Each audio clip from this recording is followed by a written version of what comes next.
Słyszeliście kiedyś o odmieńcach?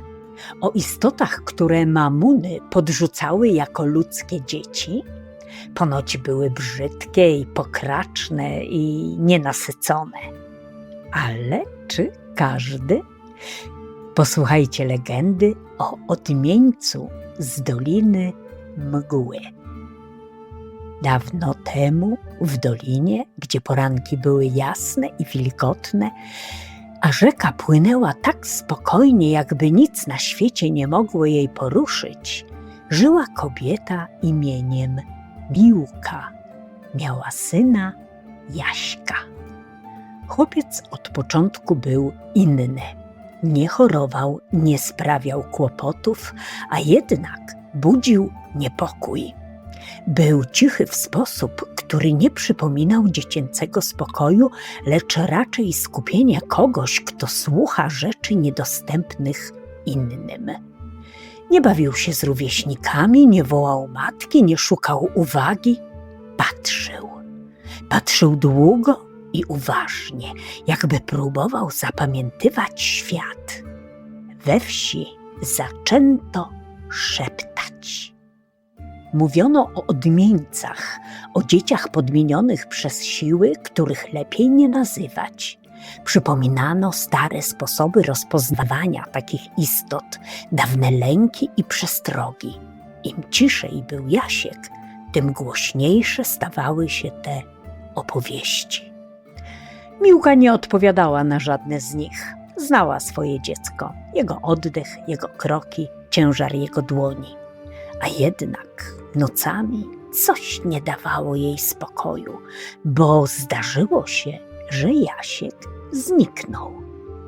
Nie było go w posłaniu, choć drzwi pozostawały zamknięte, a okno nienaruszone.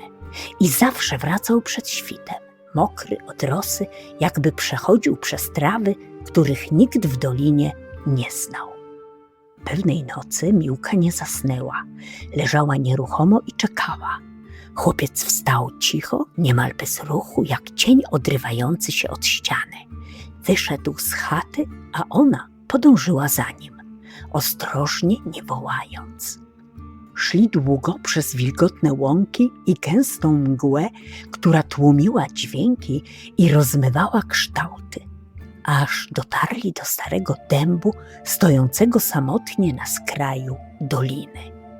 Nikt ze wsi nie przychodził do niego, był zbyt stary, zbyt milczący.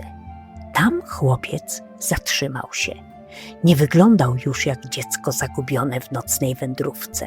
Stał spokojnie, jakby wrócił w miejsce, które znał lepiej niż własny dom.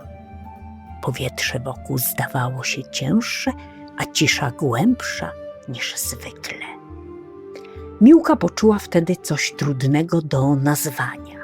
Nie strach, lecz świadomość, że stoi na granicy czegoś, czego nie potrafi pojąć. Jasiek odwrócił się powoli. W jego spojrzeniu nie było obcości, której tak obawiała się wieś. Była raczej odległość, jakby jego myśli sięgały dalej niż to miejsce, dalej niż ta noc.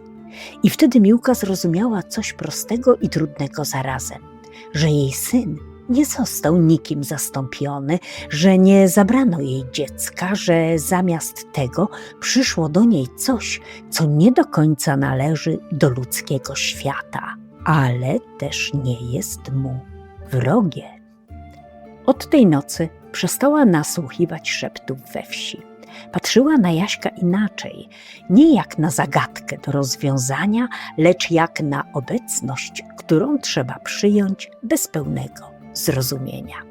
I choć chłopiec nadal bywał daleki i był też blisko w sposób, którego nie dawało się wyrazić słowami. Z czasem ludzie zauważyli, że tam, gdzie się pojawiał, coś się zmieniało. Zwierzęta stawały się spokojniejsze, dzieci cichsze, a chorzy jakby mniej samotni. Nie było w tym cudów ani znaków, które można by łatwo nazwać. Raczej drobne przesunięcia, ledwie uchwytne. Szepty we wsi nie ustały całkiem, ale strach ustąpił miejsca ostrożnej ciekawości. a stary dąb na skraju doliny przestał być omijany szerokim łukiem. Od tamtych czasów mówi się, że nie każdy odmieniec jest podmienionym dzieckiem. Czasem to ktoś, kto przychodzi z miejsca, gdzie świat pamięta więcej i przynosi tę pamięć ze sobą. I dlatego właśnie wydaje się inny.